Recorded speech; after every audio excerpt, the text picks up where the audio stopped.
Hello my YouTube family, कैसे हैं आप सभी लोग। आशा करती हूँ आप सभी अच्छे होंगे और मैं भी ठीक हूँ। तो फ्रेंड्स, आज डेट है 8 अक्टूबर और दिन है मंगलवार। तो अभी सुबह का टाइम है, सुबह के बज रहे हैं यहाँ पे 6। तो 6 बजे यहाँ पे मैं किचन में आपसे मिल रही हूँ। और बाकी जो घर के काम होते हैं, झाड़ू पोछा वगैरह, वो सारे हो गए थे। तो यहाँ पे देखिए फ्रेंड्स, मैं बना रही हूँ भुजिया, आलू भुजिया की सब्जी। तो यहाँ पे चौलाई साग होता है, उसकी भुजिया बनाऊँगी मैं। तो यहाँ पे देखिए सिंपल तरीके से मैंने सरसों का ऑयल लिया था, वो गर्म हो गया था। तो इसमें जीरा लहसुन का तड़का लगाया और प्याज बारीक काट करके डाला था। वो भुन गया था, इसमें मैंने डाल दिया था जो चौलाई साग होता है बारीक कटा हुआ, उसको डाला, उसको फ्राई किया। फिर इसमें मैंने नमक मिर्च हल्दी धनिया पाउडर जीरा पाउडर डाल के फिर उसको अच्छे से फ्राई करके फिर इसमें आलू डाल दिया था। और आलू भी इसमें अच्छे से फ्राई किया है। फिर उसके बाद इसको मैंने धीमी आंच पे ढक के छोड़ दिया है। तो ये सब्जी बनेगी, तब तक यहाँ पे और काम कर लेते हैं। तो फ्रेंड्स देखिए यहाँ पे सबसे पहले तो मैं बता देती हूँ, यहाँ पे हो रही है आज मम्मी जाएंगी गांव। तो उनके गांव जाने की तैयारी हो रही है। तो फ्रेंड्स यहाँ पे वही खाना वगैरह बना रहे हैं। तो फ्रेंड्स आज ना मन बहुत दुखी हो रहा है। काम तो करते ही है लेकिन मन नहीं लगता है। मम्मी का आज आखिरी दिन है इस घर में, इस जगह पे, इस आसाम में आखिरी दिन है। और अब वही होता है ना, जितना खुशी आने की होती है ना, उतना ही दुख जाने का होता है। तो ऐसा ही कुछ मेरा हाल है। जब आई थी मम्मी तब बहुत खुशी हो रही थी, अभी जा रही तो बहुत दुख हो रहा है। लेकिन क्या करूँ, जाना तो पड़ता ही है। तो यहाँ पे देखिए जो है मैं बना रही हूँ दाल की कचौड़ी। तो सबसे पहले तो मैंने दाल ये थी रात को ही भिगो दी थी। फिर इसको सुबह में मैंने इसका पानी निकाल लिया था और ये बिना छिलका वाली दाल थी। थोड़ी दाल मेरी छिलका वाली बारीक नहीं होती है, जो छिलका वाली बनाते हैं उसमें से बच जाती है। तो उसको मैंने इसमें भिगा दिया था और उसका मैंने अच्छे से जो छिलका है धुला के निकाल दिया था। फिर दोनों को मिक्स कर लिया था, पानी अच्छे से निकाल के। फिर इसको मैंने मिक्स करके फिर मिक्सी से पीस लिया था। और दरदरा पीसना है, ज़्यादा महीन करके नहीं पीसना है। तो पीसने के बाद में फिर मैंने यहाँ पे देखिए एक जो है मसाले इसमें डाले हैं। वो मसाले मैंने डाला धनिया पाउडर और जीरा पाउडर सौंफ, ये दोनों तीनों चीज़ें मैंने लेके अच्छे से इसको पीस लिया था। दरदरा करके ही पीसा था ये मसाले। फिर उसके बाद यहाँ पे कढ़ाई चढ़ा दी थी इंडक्शन पर, इसमें सरसों का ऑयल डाल दिया था। सरसों का ऑयल गर्म हो गया था तो ये पिसे हुए मसाले मैंने डाल दिए थे, उनको अच्छे से भून लिया था। फिर इसमें दाल डाल दी थी। फिर दाल को अच्छे से मैंने भूना। भूनने के बाद में दाल अच्छे से भूनते रहना है। फर्स्ट में तो बहुत ज़्यादा दिक्कत देती है, लग जाती है, ये हाथ थक जाते हैं। बाद में ये भुन जाती है तो बिल्कुल हल्की हो जाती है। तो फिर इसको ना, फिर इसमें मैंने 2 चम्मच ना, दाल जब भुन गई थी हमारी तो इसमें मैंने 2 चम्मच डाले हुए हैं, बड़े 2 चम्मच बेसन बाइंडिंग के लिए। बेसन डालने से क्या होता है, बेसन मैंने तवा पे अलग से गरम कर लिया था। तो बाइंडिंग के लिए इसको डालते हैं, क्योंकि दाल जो होती है ना बखरती नहीं है, इसलिए बेसन डालते हैं। तो यहाँ पे बेसन डाल दिया था। फिर इसमें मसाले डाल दिए थे, हल्दी नमक जीरा धनिया पाउडर और काला नमक सारे डाल के मिक्स कर दिए थे। तो यहाँ पे हमने दाल को फिर अच्छे से फ्राई किया था, सारे मसाले भुन गए थे। दाल हमारी अच्छे से बन चुकी थी, अच्छे से महक आने लगी थी। तो दाल हमने अच्छे से भून भून ली थी। फिर उसको साइड में रख दिया था। फिर यहाँ पे कचौड़ियों के लिए आटा लगाया, पूड़ियों के लिए लगाया। कचौड़ी के आटा में मैंने नमक डाला हुआ है और ऑयल डाला हुआ है। ऑयल आपने जितना डालना है, चाहे रिफाइंड डाल लो चाहे घी डाल लो, मैंने यहाँ पे रिफाइंड डाला हुआ था। ये अच्छे से आटा जो है मुट्ठी में बनने लगे, मतलब मुट्ठी में आके बिखरे ना, ऐसा बनाओ तभी ये खस्ता कचौड़ी बनती हैं। तो यहाँ पे मैंने फिर पानी से आटा गूंद लिया था। आटा ज़्यादा टाइट भी नहीं गूंदना, ज़्यादा नरम भी नहीं, बीच का आटा लग रहा है। तो ये कचौड़ी का आटा मैंने गूंद के रख दिया था। फिर यहाँ पे पूड़ियों का गूंद लिया था। तो साथ साथ में यहाँ पे मैं पूड़ी बेलती जा रही थी, सेकती जा रही थी। फिर यहाँ पे बेटी भी आ गई थी, वो भी सेकने लगी है। और मैं बेलती जा रही थी और मम्मी यहाँ पे कचौड़ियाँ जो हैं भरती जा रही हैं नीचे बैठ के। तो मम्मी ने सारी कचौड़ियाँ भर दी थी और यहाँ पे मैं देखिए हाथों से कचौड़ियाँ ना, इनको हाथों से गोल गोल ऐसे करके हथेली से इसको दबा दबा के बना रही हूँ। बेलन से नहीं बनाया है, तभी ये इसका शेप ऐसा बनता है और ये कचौड़ियाँ मोटी नहीं रहती हैं। तो धीमी आंच पे इनको सेकना है, बहुत ही धीमी आंच पे सेकना है, मीडियम पे। और जल्दी तेज़ आंच पे सेकोगे तो ये अंदर से इसका आटा जो है कच्चा रह जाता है। तो यहाँ पे आप चाहो तो मैदा की भी बना सकते हो, मैंने ये आटा की बनाई थी। आटा की कचौड़ियाँ हेल्दी होती हैं।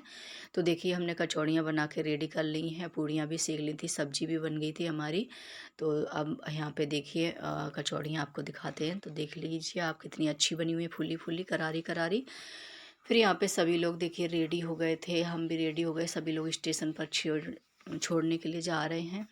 और यहाँ पे बैग वगैरह सभी ले गए हैं, बेटी ले गई थी और हस्बैंड जी, पापा जी, बेटा भी जा रहा है। और जैसे ये लोग घर से बाहर निकले तो सच बताऊँ इतना ज़्यादा रोना आया। मैं अभी वीडियो ना वॉइस ओवर कर रही हूँ, मुझे अभी भी मतलब ऐसा लग रहा है कि मम्मी अभी यहीं पे हैं और जा रही हैं। तो बहुत मतलब इतना कोशिश करी मैंने कि मतलब रोऊंगी नहीं उनके सामने, लेकिन फिर भी मुझे रोना आया। और ऐसा रोना आया जैसे नहीं कि एक बेटी की विदा नहीं होती, उस तरीके से। तो सच में मुझे बहुत ज़्यादा बुरा लग रहा था और अभी भी मैं वॉइस ओवर करते मेरे आंसू निकल आए मम्मी का वीडियो देखते ही। तो मुझे बहुत ज़्यादा मतलब बुरा लग रहा था। ऐसा होता है ना, एक तो दूर है और मम्मी आई थी तो हमारे साथ ही हमेशा रही थी। मतलब आंखों के सामने हमेशा साथ में बैठना उठना खाना पीना, कुछ भी होता था तुरंत ममता ऐसी बात मैं बोलती मम्मी ऐसा मम्मी ऐसा। तो हमेशा साथ में ही रहे हैं, ऐसा भी नहीं है घर से कहीं बाहर कुछ काम है तो जाना नहीं, साथ में ही जाते थे। घूमने जाए तो साथ में, कहीं जाना हुआ तो साथ में ही, और बातचीत करते रहते थे हम लोग, एक रूम में बैठते थे तो बहुत अच्छा लगता था। तो यहाँ पे जैसे निकलने का टाइम हुआ तो गले मिलके खूब रोए हम दोनों ही। और बहुत ही ज़्यादा मतलब बुरा लग रहा था, ऐसा लग रहा था कि बहुत मुश्किल से तो मम्मी यहाँ पे आ पाई थी। मतलब हमें कई साल हो गए बाहर रहते हुए, तो मम्मी कभी नहीं आई थी, फर्स्ट बार यहाँ पे घूमने के लिए आई थी। और इतना ज़्यादा अच्छा लग रहा था जब वो आई थी, और अभी जा रही हैं तो बहुत बुरा लग रहा है। और अभी भी मुझे मतलब ऐसा लग रहा है कि मम्मी यहीं पे हैं, अभी जा रही हैं, वीडियो देख रही हैं तो। लेकिन मम्मी तो चली गई हैं। लेकिन अभी भी याद आ जाती है, वीडियो देखती हूँ तो बहुत रोना आता है मुझे। पता नहीं क्यों इतना ज़्यादा ही, मतलब इस बार इतना ज़्यादा रोना, या तो मुझे ना इस एक साथ हम लोग रहे हैं, मतलब इतनी जगह पे रहे हैं, कहीं जाना नहीं हुआ, यहीं साथ में ही एक ही जगह पे रहे हैं, एक दूसरे को देखते रहे, हमेशा बातचीत करते रहे हैं, इसलिए बहुत ज़्यादा ही बुरा लग रहा था। सॉरी, अभी भी मुझे ना रोना रुक नहीं रहा है। तो यहाँ पे देखिए फ्रेंड्स, फिर घर में लगा दिया ताला और मम्मी हम लोग निकल दिए। पड़ोसी भी हमारी दीदी थी, उनकी मम्मी थी, वो लोग मिली, गले मिली और पैर वगैरह उन्होंने छुए। तो यहाँ पे बस अब घर से बाहर निकल गए थे, ताला लग गया था घर में, और हम लोग बस छोड़ने के लिए स्टेशन पर जा रहे थे। तो ऐसा लग रहा था मतलब क्या छूट रहा है। और यहाँ पे देखिए फिर मम्मी को भी बहुत बुरा लग रहा था। तो यहाँ पे बस खड़े होके मम्मी से बातें कर रही थी, वो दीदी बोल रही थी फिर आइएगा, मम्मी बोल रही थी हाँ बेटा देखती हूँ टाइम मिलेगा तो फिर आऊँगी। तो मैं भी बोल रही थी जब टाइम मिले तो आ जाया करो, जैसे साल में एक बार भी घूम जाओ तो अच्छा लगता है। तो यहाँ पे बगान वगैरह देख रही थी सब खड़े होके मम्मी, क्योंकि यहाँ पे बगान में भी डेली यहाँ पे देखते थे, बाहर में घूमते थे, काफ़ी ज़्यादा यादें हैं। अभी ये सारी यादें मेरे जो है वीडियो में कैद हो गई हैं, तो जब मन करेगा तब मैं देख लूँगी। तो यहाँ पे देखिए फिर हम लोग बस आई थी, बस यहाँ पे मुड़ने की जगह नहीं थी, इसलिए बस थोड़ी दूरी पे खड़ी हो गई है। तो बस में हस्बैंड जी, मम्मी, वो पापा जी और बेटा पहुँच गया, मैं और मम्मी और बेटी जो है पैदल जा रहे थे। तो बस थोड़ी दूरी थी, ज़्यादा दूर नहीं थी। बस हम लोग बस के पास पहुंचने ही वाले हैं। तो देखिए आज मौसम तो थोड़ा खुला हुआ है, वैसे रोज़ बारिश होती है, आज बारिश वगैरह नहीं हुई है, काफ़ी ज़्यादा मौसम खुला हुआ था। और हमेशा बारिश होती थी, 1 हफ्ते से बारिश हो रही थी। जब मम्मी यहाँ पे जा रही हैं तो बारिश भी बंद हो गई है। तो आज देखिए बारिश नहीं हो रही है। तो यहाँ पे ये रोड है, ये सड़कें हैं, ये डेली हम लोग वॉक करते थे, घूमते थे मम्मी के लिए। ये आज आखिरी है, आखिरी दिन है यहाँ पे। और यहाँ पे अब मैं अकेली बस घुमा करूँगी, अकेली ही रहूँगी, क्योंकि मम्मी साथ में थी तो बहुत अच्छा लगता था, बातचीत करते थे। तो बस हम लोग जाके अब बस में बैठ गए हैं। तो यहाँ पे बस में बैठ गई हूँ मैं। देखिए मुंह बंद करके बैठी थी, क्योंकि मुझे ना उल्टी आती है बस में सफ़र करते हुए। तो यहाँ पे देखिए बस हम लोग गेट से बाहर निकल गए हैं और यहाँ पे पहुँच गए हैं तेनाली में, जो हमारे बाहर में यहाँ पे गेट से बाहर तेनाली पड़ता है, वहाँ पे पहुँच गए थे हम लोग। बस यहाँ से अब हम लोग स्टेशन पहुँचेंगे, स्टेशन पर ही मिलेंगे आपको। तो यहाँ पे देखिए बस स्टेशन का व्यू है ये। बस से सामान उतार रहे थे यहाँ पे। और यहाँ पे बस स्टेशन पे जोरहाट नहीं सॉरी मरियानी स्टेशन पे हम लोग पहुँच गए हैं। जोरहाट से मरियानी स्टेशन हम लोग पहुँच गए हैं। तो हम लोग रहते तो जोरहाट में है, लेकिन स्टेशन पे मरियानी आना पड़ता है। तो यहाँ पे बस यहाँ पे मम्मी के लिए पानी की बोतल देखिए 5 लीटर वाली रख दी है, कि बार बार इनको भागना ना पड़े। और छोटी सी 1 लीटर की रख दी है, क्योंकि इधर उधर चेंज तो करना नहीं है, एक साथ एक जगह से ही यहीं से बैठ जाना है। तो सीधा वहाँ पे बरेली जाके उतरना है, फिर बरेली से ज़्यादा दूर का रास्ता नहीं है। तो फिर वहाँ से फिर चेंज करनी पड़ेगी। तो बस यहाँ पे स्टेशन पे हम लोग बैठ गए थे, और मम्मी जो पापा हैं और हस्बैंड जी सामान को ला रहे थे बस से, और मैं यहाँ पे वेट करने के लिए बैठ गई थी। चेहरे देखिए सभी के उतरे हुए हैं, बिल्कुल भी मुस्कान नहीं है चेहरे पे। सभी लोगों के चेहरे ऐसे ही मुरझाए हुए हैं, बस आँखों से बिल्कुल ही नमी छाई हुई है, बिल्कुल भी अच्छा नहीं लग रहा था। फिर यहाँ पे थोड़ी देर वेट किया, 15 मिनट 20 मिनट वेट किया, तभी यहाँ पे ट्रेन आ गई थी। बस यहाँ पे सभी का आशीर्वाद ले लेते हैं। बेटा ने यहाँ पे बाबा के पैर छू लिए, अपनी दादी के छू लिए, दादा दादी के आशीर्वाद ले लिया। और यहाँ पे बेटा को समझा रहे थे, बेटी को पापा जी समझा रहे थे, टीवी नहीं देखना, पढ़ाई करना है, अच्छे से रहना है। और यहाँ पे अब हम भी ले लेते हैं आशीर्वाद। बस यहाँ पे आखिरी टाइम है, जो कि अभी चले जाएंगे ये लोग। और यहाँ पे हम बस मम्मी पापा के पैर छू के आशीर्वाद ले लेते हैं।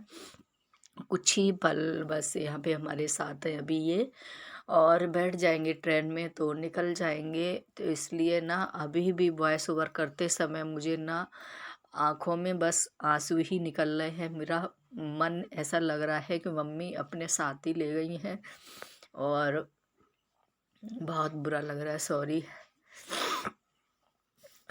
तो यहाँ पे देखिए जो है सामान उठा लिया है और ट्रेन में चढ़ने लगे हैं। तो बेटा यहाँ पे देखिए बिल्कुल चुपचाप से जा रहा था, उसको घर पे समझा दिया था, घर पे बहुत ज़्यादा रोया था। और यहाँ पे ट्रेन में बैठने के बाद में बेटा इतना ज़्यादा रोया ना पूछो मत। मैं तो यहीं तक थोड़ा सा मैंने अपने आप को संभाल लिया था, लेकिन बेटा मेरा ना बहुत रोया था, इतना ज़्यादा कि दादा दादी जी क्यों चले गए, मेरा घर सूना हो गया है। तो क्या ही बताऊँ, वो चुप चुप के भी रो रहा था, चुप चुप के आंसू, मतलब आंसू दिखा नहीं रहा था कि वो रो रहा था, चुप के रो रहा था। फिर यहाँ पे देखिए ट्रेन में हम लोगों ने बिठा दिया, और मम्मी अपने बेटा के देखिए यहाँ पे हस्बैंड जी ने यहाँ पे पैर वगैरह छुए तो उनका मीठा ले रही थी, और सच में बहुत बुरा लग रहा था। तो यहाँ पे बस टाटा बाय बाय करने की आ गई है टाइम। तो यहाँ पे देखिए बस मम्मी को बीच वाली सीट मिली थी, तो हम लोग वही दूसरी जो सिस्टर थी यहाँ पे नीचे में, उनको बता रहे थे कि आप ऊपर में मम्मी की सीट ले लेना और मम्मी को ये नीचे वाली दे देना, क्योंकि उनके पैर में थोड़ी सी प्रॉब्लम है। तो इसलिए तो उन्होंने बोला था ठीक है मैं ऊपर बैठ जाऊँगी। तो फ्रेंड्स बस अब ट्रेन निकल गई है और बाय बाय टाटा हो गई है, मम्मी चली गई हैं। मम्मी का ये आज आखिरी दिन था मेरे साथ। तो बस हम लोग निकल दिए थे घर की तरफ, तो घर में आ गए थे। घर की तरफ सबसे पहले रूम देखा तो बहुत सूना लग रहा था, और मेरा बेटा तो मतलब क्या ही बोलूँ, इतना रोया ना, इतना रोया, उसको बहुत समझाया, पापा जी से मम्मी जी से बात भी कराई, वो चुप ही नहीं था कि मेरे बर्थडे पे क्यों नहीं रुके, दादाजी क्यों चले गए हैं, ये घर कितना सूना लग रहा है। बहुत मुश्किल से उसको समझाया। और फ्रेंड्स फिर हम लोग ना ऐसे ही आके लेट गए थे, किसी ने खाना वगैरह कुछ नहीं खाया था, फिर लेट खाना खाया, जो रखा हुआ था वही खा लिया था, बनाया कुछ नहीं था। फिर उसके बाद में फ्रेंड्स यहाँ पे खाना खाने के बाद में किचन वगैरह साफ़ करी और बर्तन वगैरह धुलाए थे। और उसके बाद फ्रेंड्स बस आज बिल्कुल अच्छा नहीं लग रहा था, बस यही कहना चाहूँगी। तो आज का ब्लॉग कैसा लगा आप लोग कमेंट में ज़रूर बताइए। ज़रा सा भी अच्छा लगा हो तो लाइक शेयर एंड सब्सक्राइब कर दीजिए फ्रेंड्स। तो फिर मिलती हूँ फिर नेक्स्ट ब्लॉग में, तब तक के लिए बाय।